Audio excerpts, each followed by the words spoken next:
It's amazing how a trope can be adopted, and suddenly you cannot now even, I defy any of you, think the word masculinity without the word toxic coming in one or other side of it. Like a Google search. This is what they've done. This is what they've done. That was John Waters at the Battle of Ideas in 2016 on a panel called Is Masculinity Toxic for Boys? I recommend that you follow the link in the description to watch the entire event, but particularly John's opening statement, because it's really a moment of epic proportions. The man is a force of nature, and he nailed it there. My thoughts return to his performance often, and do so now in particular, because he's returning to the Messages for Men stage in November. That's a mini-conference we organise in London in recognition of International Men's Day. You can get your tickets through the Eventbrite link in the video description. And because I'm taking to the stage at the Battle of Ideas this year, and a Battle of Ideas satellite event in London and Derby, also in November, for 2 debates, From Peterson to Incels, Is There a Generation of Lost Boys? And Is Toxic Masculinity Dangerous in the Academy? The discussion of toxic masculinity has been incessant for a few years now. But how did feminists develop toxic masculinity? I see 3 pillars as foundational. The innate human critical approach to evaluating men, especially as compared to women, the hegemony of the feminist perspective and their revisionist history, and the fact that Western women have not sent their men off to potentially die for our security in large numbers for several generations. These pillars have made us susceptible to the myth of toxic masculinity. The first pillar is based in our evolutionary psychology. We make very sympathetic judgments of women because they're the limiting factor in reproduction. When it comes to reproductive potential, women have a low ceiling. A baby per year and a half for 2 or 3 decades is the absolute maximum potential for women, and with breastfeeding and the all but historic chance of death in childbirth, it's usually been significantly less, as compared with men's virtually boundless capacity to inseminate throughout their adult lives. This disparate potential is both why it's been discovered that 8,000 years ago 17 women reproduced for every single male, and why men have evolved competitive instincts so strongly as compared to women. In tribal societies, most women just had to be considered worthy of reproduction, whereas only a small pool of men was technically required, so men had to compete for the opportunity. Men act as the genetic filter in our societies and exist in dominance hierarchies that represent spectrums of the most to least successful gene combinations. A traditional dominance hierarchy would be strength or hunting skills.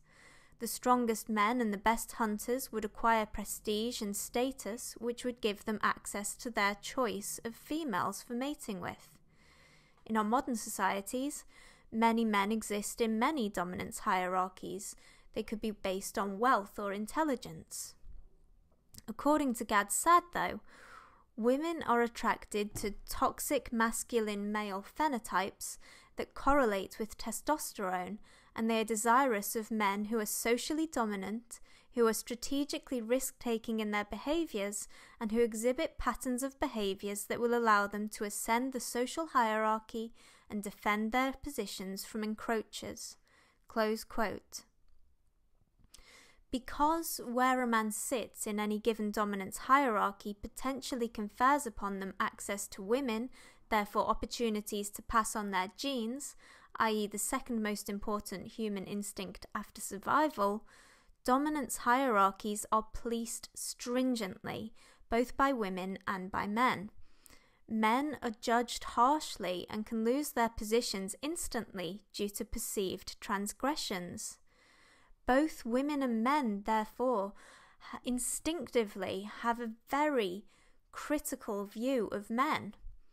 This is the evolutionary basis that had to exist for human beings to reach the point where a significant portion of us could sincerely discuss the existence of toxic masculinity. The second pillar is the hundreds of years of increasing feminist activism that our civilization has been subjected to. According to Peter Wright in his book Gynocentrism from Feudalism to the Modern Disney Princess, feminists today refer to courtly ladies of the late Middle Ages as the first feminists or proto-feminists because, in the 12th to 14th centuries, evidence shows that women for increased authority over the correct way for men and women to conduct relationships, with particular emphasis on what they felt were acceptable roles for males in a dignified and civil society. He goes on to say that women were widely viewed as men's moral superiors, and that courtly love was launched by powerful women of the medieval aristocracy who cited the worst behaviours of the most unruly males and extrapolated them to the entire gender. Close quote. The second generation of feminists, known as the First Wave, included misandric suffragettes such as Mona Curd, who called for man as a social class to suffer inch by inch, pang by pang for what he has inflicted, close quote. And the Declaration of Sentiments, signed at the Seneca Falls Conference in 1848, is essentially a list of grievances, beginning with the statement, "The history of mankind is a history of repeated injuries and usurpations on the part of man toward woman," close quote. The third generation, or second wave, was even more extreme. By the 60s and 70s, it was considered acceptable behaviour for future tenured professors to say that all sex, even consensual sex between a married couple, is an act of violence perpetrated against a woman, close quote. That was Catherine McKinnon. And Neil Linden reports in No More Sex War that at a dinner party in 1976 or thereabouts, his hostess, a well-respected literary journals editor, informed him that all men are Idi Amin. History, a story of love and cooperation and progress, has been rewritten as a battle of the sexes. It wasn't until the mythopoetic men's movement in the 1980s to 90s that the term toxic masculinity was coined, however. Originally intended to describe hypermasculine male chauvinists, who they asserted were primarily raised without male role models, these men were typically the products of single mothers, according to the mythopoets. Third-wave feminists jumped on the concept, dropping the suggestion that women may be involved in its conception naturally.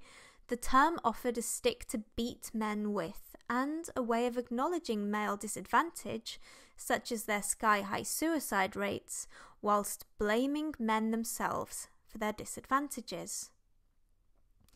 The final tragic pillar that has led to the ubiquity of toxic masculinity in the modern Western world is the achievement of peace and security. The fact that women as a demographic haven't had to rely on men collectively to save us from an existential threat for generations is wonderful and wondrous, and we owe this miracle overwhelmingly to men.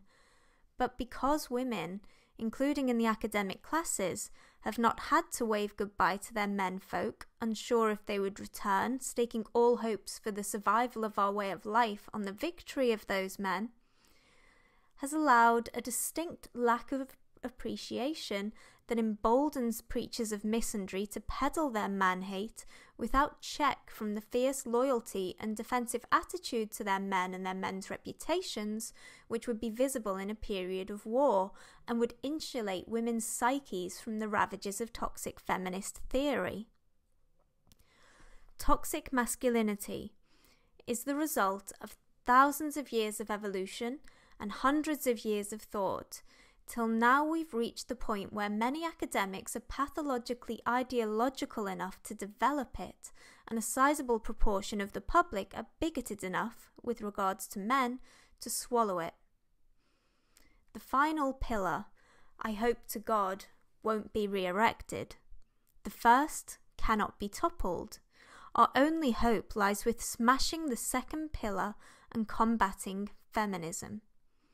The backlash against toxic feminism has been active for at least over 100 years, with consistent futility. But despite its ingrained nature and hegemonic status, I do believe that we're on the cusp of something potentially curative. A Voice for Men is vastly outperforming everyday feminism in hits on its website. The concerted feminist campaign to unseat Philip Davies in Shipley in 2017 failed dismally. Gillette is losing money after their foray into toxic feminism, and there are more British citizens with anti-feminist views than feminist ones, according to YouGov and BuzzFeed. I live in hope.